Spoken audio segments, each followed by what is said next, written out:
नमस्कार। तबलीग जमात जो इस देश में लगभग 40% कोरोना केस के लिए जिम्मेदार है, आज उस महामारी के मरकज और रोहिंग्या के रिश्तों पर बड़ा खुलासा हो चुका है।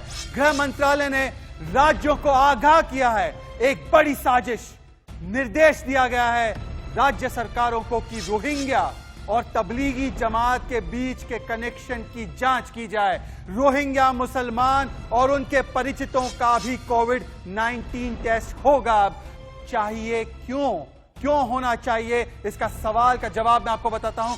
रोहिंग्या समुदाय के कई सारे लोग जमात में, जी हां, निजामुद्दीन की मरकज की जमात में शामिल हुए थे और वो अपने कैंप नहीं गए हैं। वो अपने कैंप नहीं गई है। सुनिए ध्यान से इस बात को।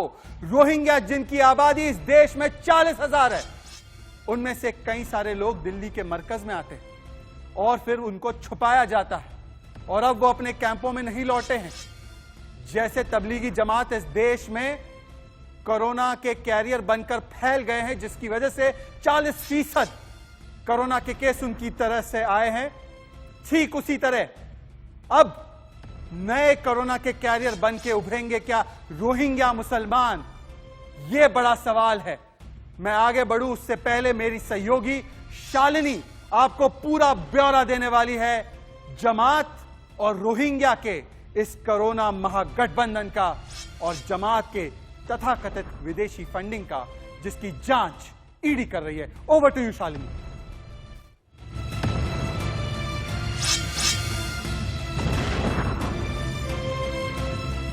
रोहिंग्या मुसलमानों का और जमातियों का ये कोरोना कनेक्शन इस वक्त सामने आ रहा है। और देखिए, अपने इतिहास को लेकर के रोहिंग्या मुसलमान पहले से ही काफी विवादों में इस वक्त रहे हैं। पिछले कुछ दिनों में हमने देखा है, खास करके ये जब एनपीआर का मामला चला, सीए का मसला चला, तब से लेकर के हमने देखा है रोहिंग्या मुसलमान अब बहुत हद तक विवादों में रहे हैं। अब तबलीगी जमात का रोहिंग्या कनेक्शन क्या है, ये भी आप समझ लीजिए। बताया यही जा रहा है कि जो मरकज हुई थी उसमें रोहिंग्या शामिल हुए थे, पहुंचे थे ये लोग भी यहाँ पर। पुलिस के एक्शन के पहले ही पता चल गया मोहम्मद साद को, मौलाना साद को, और उसके विश्वसनीय सूत्रों ने उसे बताया। और उसके बाद जो रोहिंग्या मुसलमान यहाँ पर शामिल हुए थे उन्हें वहां से गायब कर दिया गया। गृह मंत्रालय ने अब राज्यों को जांच के निर्देश दिए हैं। बाकायदा लेटर लिखा गया है गृह मंत्रालय की तरफ से राज्यों को, जिसमें यह कहा गया है कि अलर्ट पर आप रहिए, जांच पड़ताल आप करते रहिए। रोहिंग्या मुसलमान वो कहाँ गए, क्या अपने कैंप में वापस आए? अगर नहीं आए हैं तो उनका पता लगाइए। दिल्ली तबलीगी में जमात, ये रोहिंग्या मुसलमान जिनका अभी तक पता नहीं चल पा रहा है। अब शंका ये जाहिर की जा रही है कि इसके पहले जिस तरह से कुछ तबलीगी से जुड़े हुए लोग कोरोना के संक्रमण को फैलाने में मददगार साबित हुए, प्रशासन के साथ मददगार नहीं, उनकी राह में रोड़ा अटका रहे थे ये लोग, कोरोना फैला रहे थे, क्या कहीं इसी तरह से ये रोहिंग्या मुसलमान भी तो नहीं करेंगे? क्योंकि देश में हमने देखा है किस तरह से अब कंट्रोल किया जा रहा है कोरोना को। आने वाले वक्त में ये रोहिंग्या मुसलमान कहीं परेशानी तो खड़ी नहीं कर देंगे। तबलीगी जमात को गुप्त दान मिला।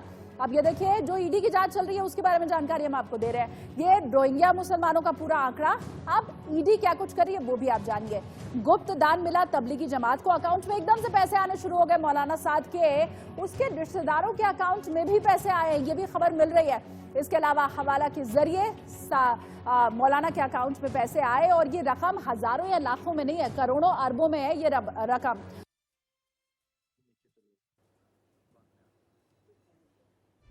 तो देखा आपने जमात रोहिंग्या लिंक, और यही हमारा हैशटैग है। और सवाल यही है कि जमात रोहिंग्या भाई भाई मिलकर फैलाए महामारी इस देश में, दोनों ने मिलकर फैलाए। आज सवाल यही है उन लोगों से जिनका दिल पसीज जाता है इन रोहिंग्याओं के लिए, जो सेक्युलरिज्म के बड़े परोधा बनकर मेरे शो में भी आएंगे। आज सवाल यही है कि क्या इन रोहिंग्याओं को 40,000 रोहिंग्या को डिपोर्ट क्यों ना किया जाए इस देश से? क्या वो जिम्मेदारी लेंगे? रोहिंग्या के आतंकी लिंक का भी पहले इनपुट आ चुका है। पाकिस्तान का मैंने आपको कल चेहरा दिखा दिया कि वो कैसे कोरोना जिहाद फैलाना चाहता है भारत में। क्या ये संभव नहीं है कि ये रोहिंग्या कोरोना के मानव बम बनकर इस देश में कोरोना जिहाद का हथियार बन जाए पाकिस्तान का? क्या ये गहरी साजिश की ओर अंदेशा नहीं कर रहा है? मैं मेहमानों का परिचय कराऊं उससे पहले मैं आपको बताना चाहता हूं ग्राफिक्स के जरिए कि किस तरीके से हम इस समस्या से जूझ रहे हैं। देखिए, ये कुल आंकड़ा देखिए रोहिंग्याओं का देश में 2015 में 10,500 रोहिंग्या थे। उनकी आबादी 2019 में बढ़ जाती है 40,000। चार गुना बढ़ जाती है आबादी। उसके बाद रोहिंग्या के हॉटस्पॉट कहां है इस देश में? रोहिंग्या के हॉटस्पॉट जम्मू कश्मीर, उत्तर प्रदेश, असम, तमिलनाडु, कर्नाटका, दिल्ली, केरल और महाराष्ट्र। और दिल्ली में इनका हॉटस्पॉट कहां? शाहीन बाग और श्रम विहार। और शाहीन बाग, मैं आपको बता देना चाहता हूं, शाहीन बाग अब कोरोना का हॉटस्पॉट घोषित हो चुका है, रेड जोन घोषित हो चुका है। सवाल सिर्फ इतना है कि अब भी कुछ लोग कहेंगे कि अरे ये रोहिंग्याओं को रोहिंग्या कहकर चिन्हित मत कीजिए, इन्हें तो सिंगल सोर्स कहिए। आज सवाल उन्हीं से है, सवाल इफ्रा जहां से है, सवाल मौलाना सखी खान राठौड़ से है, जो मेरे पैनल में जुड़ चुके हैं। मेरे साथ चारू प्रज्ञा भी है, बीजेपी की राष्ट्रीय प्रवक्ता, और मेरे साथ कांग्रेस पार्टी से भी सैयद अब्बास, कांग्रेस पार्टी के समर्थक सैयद अब्बास जुड़ने वाले। सवाल आज इतना ही है कि क्या इन 40,000 लोगों को, ये रोहिंग्या टाइम बॉम्ब को डिपोर्ट नहीं करना चाहिए? इफ्रा जहां, अगर आपको रोहिंग्याओं से इतनी मोहब्बत है, 10 आप अपने घर में रखिए, पर मुझे चाहिए कि देश से डिपोर्ट हो जाए। आज रोहिंग्याओं को देश से डिपोर्ट करने का समय आ चुका है। रोहिंग्या का और जमातियों का लिंक निकला है, ये छिप रहे हैं, कोरोना पॉजिटिव होकर छिप रहे हैं, इनको देश से बाहर डिपोर्ट करना होगा। इफ्रा जहां, आप किसी को तभी रिपोर्ट करते हैं जब उनके खिलाफ कोई क्रेडिबल केस होता है। डिपोर्ट, सेंड देम बैक, वापस भेज दो, जहां से आए वापस भेज दो। अगर आप कह रहे हैं कि नरेंद्र मोदी जी के टेन्योर में हमारी सिक्योरिटी इतनी बर्बाद हो चुकी है कि अब टीवी पे किसी पे व्हाट्सएप पे अब इन्वेस्टिगेशन होगी, तो मैं क्या कह सकती हूँ कि सरेआम लोग छुप रहे हैं। आप तो नरेंद्र मोदी की सिक्योरिटी सिनेरियो छुपे नहीं है, छुपाया जा रहा है। मौलाना साद और उनके साथ हम सफर, चारू प्रज्ञा हम बता रहे हैं कि कैसे मौलाना साद और उनके साथ हम सफरों ने छिपाया, इनको छिपाया। आज मुंगेर से भी जमाती बाहर आए हैं, ये छिपाए जा रहे हैं जानबूझकर। रोहिंग्या हो, जमाती हो, कोरोना पॉजिटिव, ये लोग छुपाए जा रहे हैं। चारू प्रज्ञा, मेले की, जहां पे हजारों की तादाद में लोग जमा हुए थे, आपने तो उसकी बात ही नहीं की कि वो लोग नहीं कोरोना फैला रहे थे। चारू प्रज्ञा को आने दीजिए। समुदाय के लोग कोरोना फैला सकते हैं। कल जो कुमारा स्वामी की बेटे की शादी हुई, मुझे पता है कुमारा स्वामी पर आप चली जाएंगी। पहले चारू प्रज्ञा से मुझे आज रोहिंग्या की चर्चा करनी है। चारू प्रज्ञा, रोहिंग्या पर लगे और वो जबरदस्ती कोरोना फैला रहे हैं। एक सेकंड रुक जाइए, बाकियों को भी डिबेट में आने दीजिए। चारू प्रज्ञा, चाहती हूँ, अरुणाचल प्रदेश में 100% केस 100% तबलीगी जमात से आए हैं। अंडमान 90%, तमिलनाडु में 90%, आसाम 85%, आंध्रा 70%, दिल्ली 68%। पर सैयद अब्बास कहेंगे कि इनको जमाती मत बोलो, इनको रोहिंग्या मत बोलो, सिंगल सोर्स बोलो। चारू प्रज्ञा की ऑडियो ठीक करा के हम लौट के आ रहे हैं। सैयद अब्बास, अगर आप इनकी जिम्मेदारी लेने को तैयार हो तो आप बताइए, घर में कितने रोहिंग्याओं को रखेंगे? सैयद अब्बास हंस बहुत रहे थे शुरू में, आप मुझे बताओ कितने रोहिंग्या को, 40,000 में से कितने रोहिंग्या आपके घर में भेज दूं? पत्रकार है, बताइए मुझे। आपको जिम्मेदारी कर लेनी होगी, क्योंकि आप लोग टीवी पर आतंक फैला रहे हो। ये आतंक फैला रहा हूं मैं, झूठ को फैला, ये गृह मंत्रालय का पत्र नहीं देखा राज्यों को। अच्छे इंसान बनो, श्री रविशंकर के आश्रम को जाओ, थोड़ा मेडिटेशन करो, थोड़ा ध्यान करो। सैयद अब्बास, हल्की बातों में इस डिबेट को जाया मत कीजिए, क्या गंभीर होकर बात कीजिए। टेलीविजन पर गृह मंत्रालय का निर्देश है राज्यों को। थोड़ा लॉकडाउन है, गर्मी का माहौल है, आराम से रहो, दिमाग को ठंडा रखो। क्यों भैया ऐसे करते हो? हम सब हिंदू मुसलमान भाई भाई हैं, एक दूसरे से बहुत प्यार करते हैं। तो उन जमातियों को समझाओ जो अपनी जहालत बार बार दिखाते हैं, कभी नर्सों पर थूकते हैं, कभी मुरादाबाद में एससी अग्रवाल को पीट देते हैं, कभी और कहीं पर पथराव करते हैं। आप ये जो पाठ पढ़ा रहे हैं ना प्रेम का, हिंदू मुस्लिम भाईचारे का, जाकर उन जमातियों को समझा कर आओ। मैं आपको हेडलाइंस दिखाना चाहता हूं। होपफुली इस छोटे से वक्फे के बाद सैयद अब्बास और गंभीर होंगे, क्योंकि उनकी गंभीरता दिखाई नहीं दे रही। उनको चाहिए कि इस देश में कोरोना के टाइम बम, मानव टाइम बम बनकर सब लोग। तो राइट अराउंड में आपका फिर से एक बार स्वागत है। हमारा हैशटैग है जमात रोहिंग्या लिंक, जो आज उजागर हो चुका है। गृह मंत्रालय ने राज्य सरकारों को निर्देश भेजा है और कहा है कि इस जांच में होनी चाहिए तबलीगियों की और और जो रोहिंग्या है, जो तबलीग जमात के मरकज में गए थे, उनके कनेक्शन की जांच होनी चाहिए, उनका कोविड टेस्ट होना चाहिए। मेरे साथ मेहमान फिर से जुड़ चुके हैं। मैं मौलाना सखी खान राठौड़ आपके पास आना चाहता हूं। कल हमारे शो में हमने बताया कि पाकिस्तान किस तरीके से कोरोना जिहाद फैलाना चाहता है। ऑडियो टेप हमने सुनाया। क्या यह संभव नहीं है कि रोहिंग्या, जिनके आतंकी लिंक भी इसके बारे में इंटेलिजेंस इनपुट मिली है, ये इस्तेमाल किए जा सकते हैं पाकिस्तान द्वारा भारत में कोरोना फैलाने के लिए? क्या यह संभव नहीं है मौलाना सखी खान राठौड़? इसके लिए सबसे बड़ी बात है जांच। जिस तरीके से ये तय है कि जांच कर, थोड़ा ऑडियो ठीक कराइए मेरा, ठीक कराइए मेरा। टेक्निकल ठीक करवा रहे हैं उसको, ठीक करवा रहे हैं। आप बोलिए, बात आपकी आवाज आ रही है। ऑडियो सही नहीं, आपकी आवाज आ रही है, आप बोलते रहिए, जवाब दीजिए। जी आप बोलिए, आपकी आवाज आ रही है हमारे पास। ये आवाज आ रही है। सखी खान राठौड़ आपकी आवाज आ रही है, आप बोलिए। क्या होना चाहिए इन रोहिंग्याओं के साथ? घर में रखा जाए या डिपोर्ट किया जाए? ऑडियो सही कराइए। चारू प्रज्ञा की ओर इफरा जहां, चारू प्रज्ञा, सैयद अब्बास भी मेरे साथ जुड़ चुके हैं, हम उनके पास चलते हैं। इफरा जहां, मैं कहता हूं कि ये 40,000 रोहिंग्याओं को पकड़कर डिपोर्ट कर दो। आप जैसे लोग जो आंसू बहाते हैं ना, क्या आप जिम्मेदारी लेगी अगर हमारे भारत के अंदर अगर इनकी वजह से अगर संक्रमण फैलता है तो? जरूरी ये है कि जो लोग बाहर से किसी की भी चारू प्रज्ञा पहले संक्रमण चाहते हैं उनको बाहर निकाल दिया जाए। आप उससे बेहतर इस बात को समझते हैं शहजाद, जिस दावा की तबलीगी जमात है उसी दावा के रोहिंग्या है।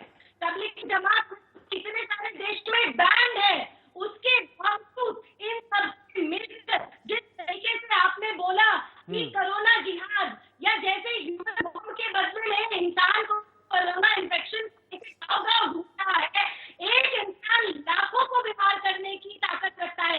इफरा जहां, तो हम कहते हैं एक रोहिंग्या जिस देश में 400 से अधिक भारतीयों को संक्रमित कर सकता है, मैं क्यों ये रिस्क लूं?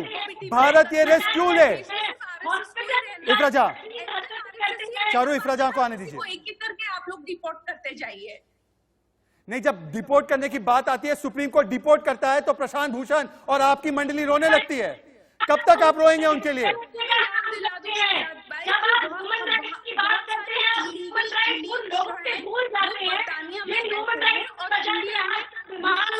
जो ब्रिटिश ने हमको बोला कि आप अपने लोगों इफ्रा की को ऑडियो वापस बढ़ाइए। ले लीजिए। जहां तक इलीगल कोट अनकोट इमिग्रेंट्स की बात है, ये इलीगल नहीं है। इमिग्रेंट्स हर देश ये में 40,000 पाए रोहिंग्या जाते हैं। इस इंडिया देश के में भी लीगल बहुत आए सारे हैं। Illegal immigrants Bangladesh, America, US जैसी कंट्रीज में है। तो ऐसा आप जता रहे हैं कि हमारा ये एक देश है जहाँ पे इलीगल इमिग्रेंट्स है और वो कुछ बवाल कर देंगे, ये प्रॉब्लम मुझे बताइए, ये रोहिंग्या छुप क्यों रहे हैं? ये अपने कैंप वापस क्यों नहीं गए? माइग्रेंट पॉलिसी भी इफरा नहीं है।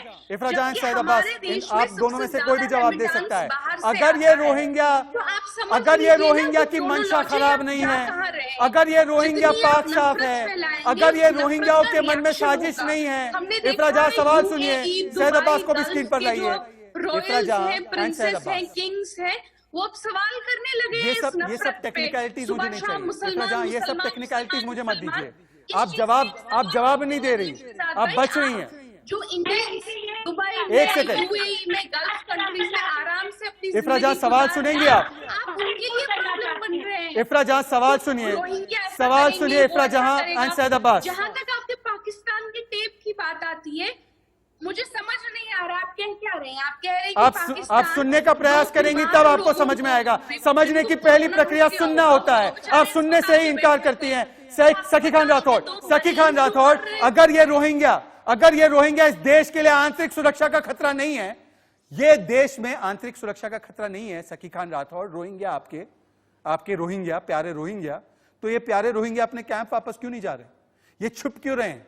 जमाती भी छुप रहे हैं जबकि उनको बोला गया बाहर आओ। उनका सरगना साध भी छुप रहा है और इनके जो नए कोरोना कैरियर्स है रोहिंग्या, वो भी छुप रहे हैं।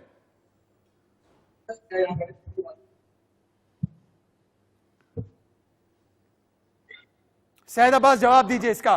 कोरोना के नए कैरियर रोहिंग्या छुप क्यों रहे हैं? ये छुप क्यों रहे हैं? सैयद अब्बास, सखी खान राठौड़ की ऑडियो को ठीक किया जाए प्लीज। ऑडियो ठीक है, अभी सवाल पूछे। मैं सैयद इरफान अब्बास, जान की बात सुन रहा था। सैयद अब्बास, सवाल क्या है मेरे भाई सैयद आपका? अब्बास, अगर आपकी स्टैंड अप कॉमेडी हो चुकी हो तो अब सवाल यह है कि आपके रोहिंग्या में मुझे लगता है कि आपको 15-20 हजार रोहिंग्या अडॉप्ट कर लेने चाहिए, क्योंकि आपको बड़ा प्रेम है उनसे। बहुत हो गई आपकी हंसी हो गई। अब सवाल सुनो, 15-20 हजार रोहिंग्या जिनको आप अडॉप्ट करेंगे वो छुप क्यों रहे हैं? वो छुप क्यों रहे हैं? Syed Abbas, don't be a joker, joker मत बनो। सलमान खान ने बोला है don't be a corona joker. आप जमाती और ये रोहिंग्या जोकर ना बने। ये कोई हंसने का मामला नहीं है। मुझे बताओ ये रोहिंग्या छुप क्यों रहे हैं? मुंगेर जो कोरोना फ्री हो चुका था, वहां से जमाती निकले कोरोना पॉजिटिव। कौन जिम्मेदार है? You're a joke on the face of journalism. Stop being a blot. Syed Ask the Abbas, right question, आप you get the इंसानियत right के नाम पर answer. जोक है। Give आप respect, इंसानियत take के नाम पर respect. जोक है और Learn it इस्लाम and के नाम come. पर भी जोक है। पर आप जवाब दीजिए कि ये रोहिंग्या छुप क्यों रहे हैं? Don't show me how well you've grown up or how not. Hindi में बात कीजिए। ये हिंदी का चैनल है, इंडिया न्यूज इसका नाम है, हिंदी का चैनल है। हिंदी में बात रखिए। सैयद अब्बास, पर पॉइंट पर आइए, पॉइंट पर आइए कि why are these Rohingyas hiding? ये छुप क्यों रहे हैं? ये छुप क्यों रहे हैं सैयद अब्बास? ये इतने पाक साफ है तो ये छुप क्यों रहे हैं? पूछते बड़बड़ाते हो, सवाल पूछो। सवाल ये कि छुप क्यों रहे हैं? ट्रांसलेट करूं मैं आपके लिए? छुप क्यों रहे हैं रोहिंग्या? भाई साहब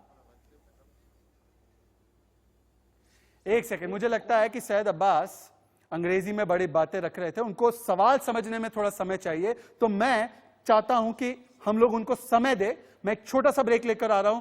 आखिरी पड़ाव में होगा राइट और रॉन्ग। सवाल का जवाब लेने की कोशिश करेंगे कि क्यों ये रोहिंग्या जो जमात में गए थे अब वो कोरोना पॉजिटिव है नहीं है पता नहीं, वो छुप क्यों रहे हैं और इस देश में नए कोरोना कैरियर क्यों बन रहे हैं? जवाब लेंगे मेहमानों से एक छोटे से ब्रेक के बाद। लौट कर तुरंत आइए।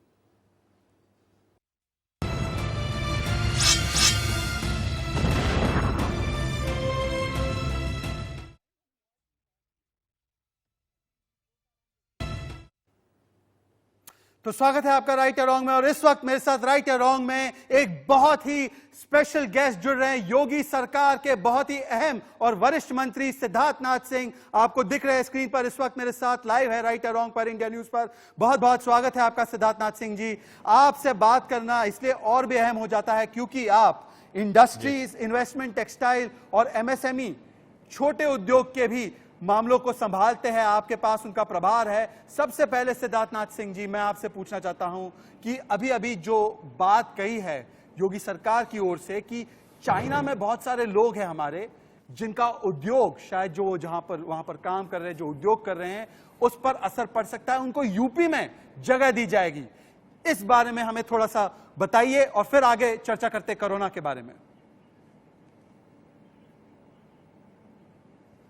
नहीं, देखिए, ये हमारे लोगों का उद्योग नहीं है। वहाँ पर चाइना के अंदर जो है जापान का, कोरिया का, अमेरिका का, ये कंपनियां वहाँ से अब चाइना को छोड़ के बाहर आना चाहती हैं।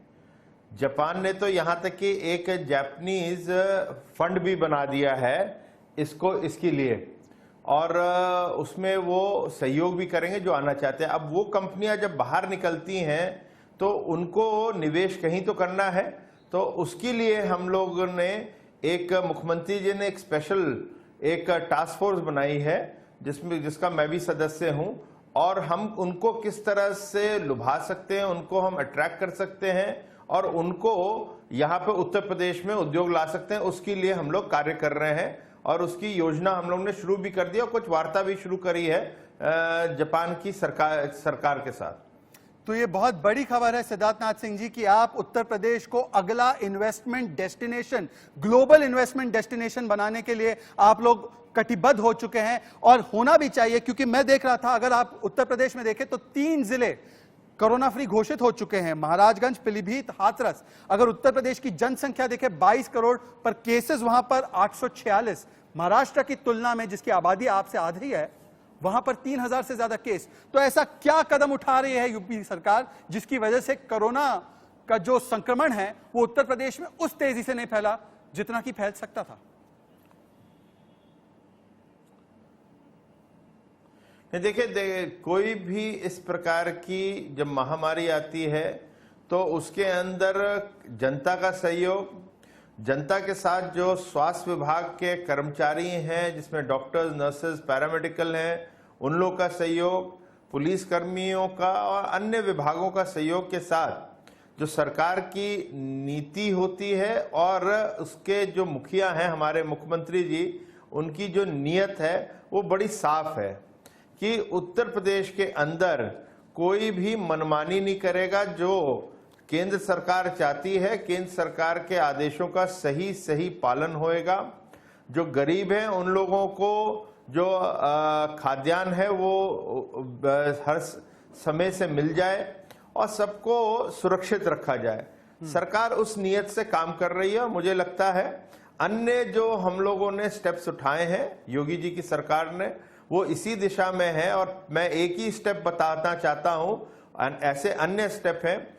वो 17 मार्च को जब कोरोना का जो प्रकोप है उतना व्यापक नहीं था मगर आया ही था, मुख्यमंत्री जी ने कैबिनेट में निर्णय लिया और कहा कि जो गरीब है, जो ठेले वाले हैं, कूचे वाले हैं, जो दैनिक जो कामकाज करते हैं, उन लोगों के अकाउंट में तुरंत 3 दिन के अंदर 1-1 हज़ार पहुंचा दिया जाए जी। अब ये विजन है, क्योंकि आपने पलायन देखा होगा किस प्रकार से दिल्ली से आया, इस तरफ से आया। मैं यूपी के अंदर में भी बहुत, बिहार के, यूपी के अंदर बहुत, बंगाल के, उड़ीसा के भी कम से कम मैं संख्या बोलूं तो 25 से 30 लाख ऐसे लोग हैं जी। मगर वो लोग कहीं यूपी छोड़ के नहीं गए, क्योंकि उनको समय से उनके अकाउंट में पैसा आ गया, समय से उनके पास राशन पहुंच गया जी। उसने उनको भरोसा दिलाया और आज वो वाली स्थिति जो हमने दिल्ली और यूपी के बॉर्डर में दिल्ली से आते हुए लोगों की देखी थी, वो हमने देखी नहीं। पर सिद्धार्थनाथ सिंह जी, जो यूपी सरकार की पूरी मेहनत है उस पर एक तबका पानी फेरने के लिए अग्रसर है। मैं बात कर रहा हूं जमातियों की। मुरादाबाद की जो घटना हुई, जिस तरीके से कोरोना वॉरियर्स को मुरादाबाद के मुजरिमों ने पीटा, आपने वहां पर उनके ऊपर एनएसए का कानून भी लगाया है, पर जमातियों की वजह से यूपी में 60% कोरोना के केसेस हुए हैं। क्या इलाज है इनका? ये तो अब कोरोना वॉरियर्स को मार रहे हैं, पीट रहे हैं, कहीं थूक रहे हैं, कैसे इनका इलाज किया जाए?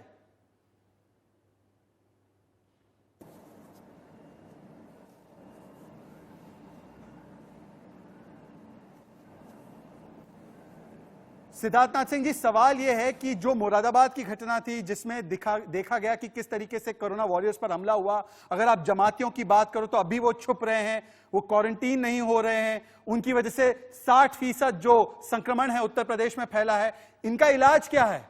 सिर्फ एनएसए का कानून लगाना या और कोई इलाज भी ढूंढना पड़ेगा? क्या हुआ? लगे उनको लग रहा है रिकॉर्ड हो। मुझे लगता है मेरी आवाज हमारे साथ इस वक्त योगी सरकार के बहुत ही अहम मंत्री सिद्धार्थनाथ सिंह है। सिद्धार्थनाथ सिंह, आपको मेरी आवाज आ रही है? तो मैं आपसे सवाल लेना चाहता हूं। हम कोशिश करेंगे कि फिर से हम बातचीत करें। अहम मोड़ पर चर्चा थी, क्योंकि सवाल यही है कि अभी भी रोहिंग्या अब छुप रहे हैं, जमाती छुप रहे हैं, और अब गृह मंत्रालय ने निर्देश दिया है तमाम राज्यों को, इसी पर हमारी चर्चा भी चल रही थी, राज्यों को निर्देश दिया गया है कि इनकी जांच होनी चाहिए, इनके कनेक्शन की जांच होनी चाहिए, रोहिंग्याओं की और उनके परिजनों की। और हमारे साथ फिर से जुड़ चुके हैं सिद्धार्थनाथ सिंह जी। सिद्धार्थनाथ सिंह जी, मेरा सवाल आपसे यही था कि गृह मंत्रालय ने आज तमाम राज्यों को एक नोटिस दी है, एक उनको निर्देश दिया है कि रोहिंग्या भी शामिल थे इस जमात में, इस मरकज में, और वो भी छिप रहे हैं। जमाती खुद जिम्मेदार है 58% केस के लिए उत्तर प्रदेश में। इनका इलाज क्या है? ये अभी भी छिप रहे हैं।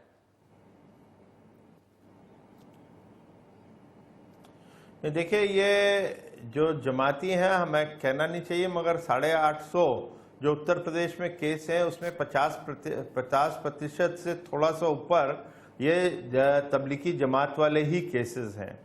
अब हम लोग को कहीं जो मिला है होम मिनिस्ट्री से, रोहिंग्या वाला एंगल इसमें मिला है। हमारी पुलिस और हमारा गृह विभाग सक्षम है, और उसको पहले भी हमने जो भी तबलीगी जमात के लोग थे उनको पकड़ा है और उन लोग को क्वारंटाइन में डाला है। जहां उन लोगों ने कुछ कानून अपने हाथ में लेने का प्रयास किया, वहां पे कड़ी से कड़ी कार्रवाई भी करी है। तो दोनों तरफ से हम लोग इसको सतर्क हैं और जो भी रोहिंग्या वाला कहीं मैटर है उसके बारे में जांच करते हुए जो भी होएगा केंद्र सरकार को, गृह मंत्रालय को हम लोग उसकी जो डिटेल्स हैं वो उपलब्ध करवाएंगे। पर मुरादाबाद में जो हुआ, मुरादाबाद की तस्वीरें भी मैं दिखाऊंगा अपने दर्शकों को। मुरादाबाद में जो जानलेवा आतंकी हमला हुआ सिद्धार्थनाथ सिंह जी, क्या इसका दुष्प्रभाव हमारे कोरोना वॉरियर्स के मनोबल पर नहीं पड़ेगा? और अगर पड़ेगा तो आगे क्या रणनीति बनानी होगी ताकि इनको सुरक्षित रखा जा सके और जो लोग ऐसा करते हैं उन्हें सख्त से सख्त सजा मिल सके? नहीं, देखिए, सरकार का पूरा जो महकमा है वो कोरोना वॉरियर्स के साथ है, डॉक्टर्स और नर्सेज और पैरामेडिकल के साथ है। कानून जो हमें इजाजत देता है उसके तहत हम लोग ने तुरंत उस पर कार्रवाई भी करी है, आपको पता है। और मैं इतना ही कहूंगा, ये जो लोग इस प्रकार की जो हरकत इन लोग ने करी ये निंदनीय है और पूरा देश इसके लिए उनकी जो है निंदा कर रहा है, भर्त्सना कर रहा है। और ये वही माइंडसेट के लोग हैं जो नहीं चाहते कि देश एक साथ इस कोरोना से लड़े। ये वही लोग हैं जिनकी हमेशा से मानसिकता रही है कि देश कमजोर हो। तो इन लोगों से भी हम लोग को बचना है, मगर योगी जी की सरकार है, योगी जी का राज है, इसलिए किसी को चिंता नहीं करनी चाहिए।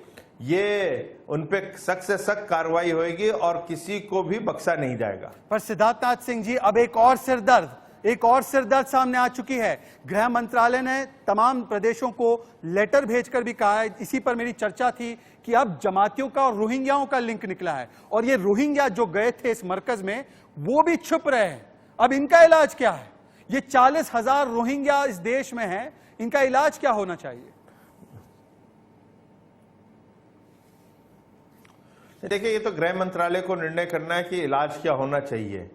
ये मगर इतना जरूर कहेंगे कि हम लोग को जो लिस्ट दी गई थी ये तबलीगी जमात की, अब उसके अंदर वो रोहिंग्या वाले भी हों, मगर हमने सभी को पकड़ा और क्वारंटाइन में डाला। यहाँ तक कि वो जिन से संपर्क में भी आए उनके साथ उनको भी हम लोग ने आइडेंटिफाई करा, डिटेक्ट किया, उनको भी क्वारंटाइन में हम लोग डाल चुके हैं। तो ये सब मिला के कोई सब जो डायरेक्ट गए थे और उनके संपर्क थे वो सब लोग 3,000 के ऊपर जरूर रहे होंगे, मगर हम लोगों ने, उत्तर प्रदेश सरकार ने किसी को बख्शा नहीं है और लोगों के साथ जो भी हेल्थ स्वास्थ्य विभाग की एडवाइजरी उसके तहत हम लोग ने कार्रवाई करी है। बहुत बहुत शुक्रिया आपका सिद्धार्थनाथ सिंह, हमारे साथ जुड़ने के लिए, इंडिया न्यूज के साथ जुड़ने के लिए।